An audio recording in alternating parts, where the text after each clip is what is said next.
రాబోయే నీటి ఎద్దడిని ముందుగానే గుర్తించి ప్రజల దాహార్తిని తీర్చడానికి ప్రయత్నం చేస్తున్నట్లు మార్కాపురం నియోజకవర్గ ఎమ్మెల్యే కందుల నారాయణ రెడ్డి అన్నారు. ప్రకాశం జిల్లా పొదిలి పట్టణంలోని సాయి బాలాజీ నగర్ లో సాగర్ ట్యాంక్ ను ఆయన ప్రారంభించారు. గత ప్రభుత్వంలో నిరుపయోగంగా పడి ఉన్న మంచినీటి ట్యాంక్ మరమ్మతులు నిర్వహించి ఈ ప్రాంత వాసుల దాహార్తిని తీర్చడానికి అందుబాటులోకి తీసుకొచ్చినట్లు ఆయన తెలిపారు. ప్రజల అవసరాలకు అనుగుణంగా ఈ ప్రభుత్వం పనిచేస్తుందని ఆయన తెలిపారు. ఈ కార్యక్రమంలో పెద్ద ఎత్తున కార్యకర్తలు, టీడీపీ నాయకులు పాల్గొన్నారు.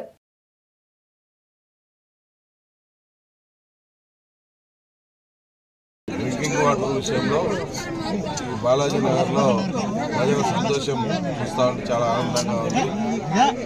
మూలన పడిపోయినటువంటి ట్యాంక్ని ఈరోజు పునరుద్ధరించి సాగర్ వాటర్ కనెక్షన్ ఇప్పించి ఇక్కడ ప్రాంత ప్రజలందరికీ కూడా సాగర్ వాటర్ లేదు అనేటువంటి పీడకల నుంచి ఈరోజు సాగర్ వాటర్ మాకు వచ్చే ఆనందం ఈరోజు మా ప్రభుత్వం చూస్తూ ఉంది.